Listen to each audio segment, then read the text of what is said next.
Polsek Busung Biu Buleleng gelar rekonstruksi kasus tertembaknya Wayan Suarca yang dilakukan oleh Ketut Agustina. Rekonstruksi ini dilakukan untuk memperjelas kronologis terjadinya penembakan yang menewaskan satu orang itu. Rekonstruksi kasus penembakan salah seorang warga di Desa Pucak Sari Busung Biu Buleleng Selasa siang dikawal ketat oleh aparat kepolisian dan pecalang desa setempat. Kedatangan tersangka penembakan yakni Ketut Agustina alias Jengkrut dikawal ketat oleh aparat kepolisian bersenjata lengkap. Tersangka langsung digiring menuju tempat terjadinya penembakan yang menewaskan Wayan Suarca yang merupakan sepupunya sendiri saat memanjat pohon kelapa. Dalam rekonstruksi dilakukan dengan 18 adegan, mulai dari rumah tersangka hingga tersangka berlari meminta pertolongan saat terjadi penembakan. Adegan terjadinya penembakan terhadap Wayan Suarca terjadi pada adegan ke-10. Saat itu, tersangka yang datang bersama beberapa kawannya datang ke kebun salah satu warga hendak membuat arang. Namun setiba di kebun kopi di Pangkung Bebek, menurut pengakuan tersangka bahwa dia melihat seekor monyet bergelantungan di pohon cengkeh. Tersangka pun membidik dan menembak monyet liar tersebut dengan senapan angin. Naas peluru malah nyasar ke korban Wayan Suarca yang saat itu berada di dekat pohon cengkeh tersebut hendak mencari janur. Korban pun langsung terjatuh dari pohon kelapa setinggi 7 meter tersebut. Setelah dilihat korban terkapar dan tersangka langsung berlari meminta pertolongan hendak membantu korban. Namun jarak dan medan sangat jauh dari jalan raya. Korban tewas di tempat dengan luka tembak di belakang kepala. Rekonstruksi yang dilakukan Polsek Busung Biu Buleleng ini untuk bukti dan BAP pelaku. Untuk mempertanggungjawabkan perbuatannya, tersangka Jengkrut terancam hukuman 5 tahun penjara.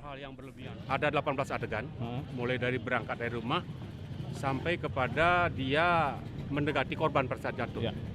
Jelas tidak ada unsur kesengajaan dalam hal ini. Pasal yang ini dijerat kita ke 359 Bapak. Ancaman ada maksimal 5 tahun ancaman. Selanjutnya prosesnya kita sidik. Jadi tujuan rekonstruksi kan untuk memperjelas suatu perkara, suatu kasus. Nah, sehingga kita tepat dalam penerapan pasal. Kalau tepat dalam penerapan pasal nanti JPU akan mudah dia menyusun dakwaan.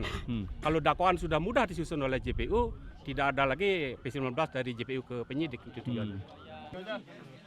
Menurut tersangka Ketut Agustina, penembakan yang menewaskan sepupunya tersebut merupakan tak sengaja dilakukannya. Ketut menjelaskan saat itu tak diketahui ada orang di kebun tersebut, hanya mengira seekor monyet yang mencari makan. Ketut menyesal akan peristiwa yang menewaskan kakak sepupunya tersebut. Memang monyet saya lihat. Nah, ketika beli melihat saudara beli sendiri yang ketembak gimana? Saya shock, Pak. Terkejut? Iya. Itu sempat mencari bantuan? Nah, saya lari itu minta tolong. Saya minta tolong. Datang teman saya suruh ngurus dia, langsung saya melapor kantor polisi. Menyerahkan diri langsung? Iya. Korban Wayan Suarca langsung dilakukan otopsi di RSUP Sanglah Denpasar.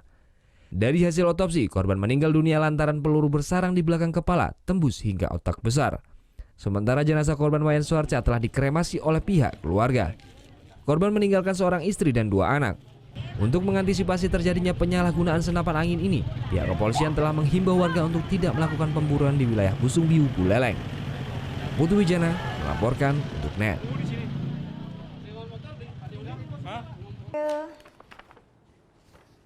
Udah selesai nonton beritanya?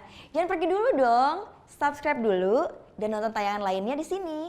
Subscribe, nonton lagi. Subscribe, nonton lagi.